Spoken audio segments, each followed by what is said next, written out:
Uma notação usual para ângulos é a chamada notação sexagesimal, que é aquela que é dada por graus, minutos e segundos, como mostrado. Então, o grau já é a unidade bem familiar, né? Uma volta é igual a 360 graus, que então seria esse ângulo aqui. O minuto de arco, ou simplesmente minuto, então é aquele tal que 1 grau é igual a 60 minutos. Então, esse 1 grau, então, se eu subdividir em 60 partes, uma parte dessas vai ser 1 minuto. Então, cada uma daquelas barrinhas verdes. E o segundo de arco, então, é tal que 1 minuto é igual a 60 segundos. Então, seria cada uma dessas barrinhas vermelhas aqui na figura. Então, 1 grau corresponderia, então, a 3.600 segundos. A conversão da forma decimal para sexagesimal ocorre da seguinte forma. O G vai ser então a parte inteira. Os minutos, então, eu tomo a parte decimal e multiplico por 60 e tomo a parte inteira. E a parte decimal da conta acima, então, eu multiplico por 60 e ela me dá os segundos. Vamos ver um exemplo. Então, 5,1234 graus. Então, isso está na forma decimal. Então, os graus vão ser a parte inteira, naturalmente, 5, e a parte decimal, que é 0,1234, eu multiplico por 60. Obtenho 7,404 e tomo a parte inteira, então, para ser os minutos. Então, vai ser o 7. A parte decimal, então, que é o 0,404 da conta anterior, eu multiplico por 60 e vou ter 24,24, que vão ser os segundos. Aqui nos segundos, a parte decimal, que porventura ainda ficar, então ela continua ali na parte dos segundos. Então eu tenho aqui 5,1234 graus, são 5 graus, 7 minutos e 24,24 segundos. A conversão no sentido oposto é bem mais simples, então se eu tiver o ângulo na forma sexagesimal, então eu tomo os graus, somo com os minutos dividido por 60 e os segundos divididos por 3.600.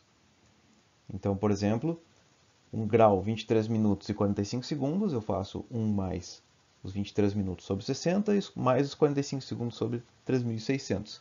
Faço essa conta diretamente na calculadora e obtenho o resultado mostrado. Essa conversão pode ser feita diretamente com a calculadora.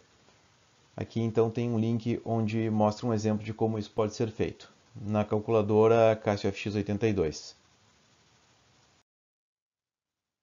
Algumas outras unidades de ângulo que são usadas são o radiano, essa é, na verdade, a unidade SI de ângulo, que é definida como o ângulo subtendido por um arco de comprimento igual ao raio da circunferência.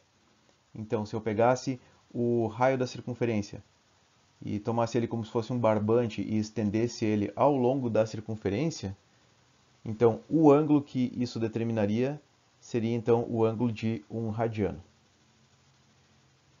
Então, como numa circunferência eu tenho 2π vezes o raio, então numa volta inteira os 360 graus correspondem a 2π radianos.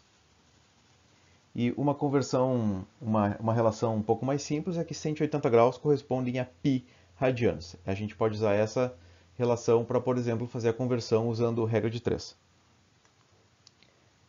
Você pode pausar o vídeo agora e usar essa taxa de conversão para fazer a conversão, por exemplo, de 1 radiano para graus e de 30 graus para radianos. E aqui está a resposta. No caso dos 30 graus aqui, é uma convenção se deixar quando o π for uma fração simples, a convenção é a gente deixar o π ali. Então não fazer um número decimal, mas deixaria então π sobre 6 radianos. Uma unidade que é bem mais rara de se usar são os grados. Então o grado, em vez de dividir a volta em 360 partes, divide em 400 partes, ou seja, uma volta são 400 grados. Quando se utiliza a calculadora para fazer contas ou relações trigonométricas, é importante se certificar que a calculadora esteja configurada com a unidade certa, aquela que a gente quer utilizar no momento. Então, isso é mostrado aqui no visor, nessa marquinha, no caso ali está a letra D. Vamos ver o que isso quer dizer. Então, D quer dizer que o cálculo está sendo feito com graus, porque D em inglês é degrees, né, que é graus em inglês. Se for ali R, quer dizer que os ângulos estão sendo utilizados em radianos. E se for G, aqui que é uma coisa que às vezes confunde e dá resultados errados na calculadora, o G não é graus, mas sim grados. Então tem que cuidar que, como a forma usual é graus, certificar que esteja com o D na configuração da calculadora. Aqui é deixado um link de como mudar essa configuração na FX82. Uma aplicação bem comum de ângulos é na determinação de latitude e longitude. Isso vai ser visto com mais detalhes em outras disciplinas, como de geoprocessamento. E aqui só para fazer uma conta, fazendo um modelo simplificado esférico, a Terra não é exatamente esférica, mas vamos assumir por simplicidade.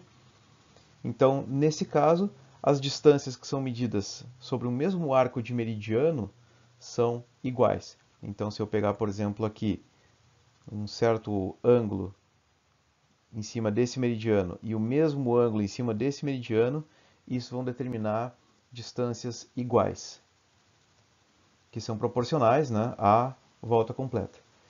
E distâncias sobre um mesmo arco de paralelo já não são sempre iguais, porque elas dependem da latitude. Então, se eu pegar, por exemplo, aqui, medido aqui em relação ao centro da Terra, está aqui a latitude. Então, se eu determinar um ângulo assim, por exemplo, ao longo de um meridiano, se eu medir esse mesmo ângulo aqui no Equador, ele vai ter uma certa distância. Se eu medir um paralelo mais perto do polo aqui, ele vai ser uma distância bem menor. Então aqui as distâncias aqui já é um pouquinho mais complicado de calcular.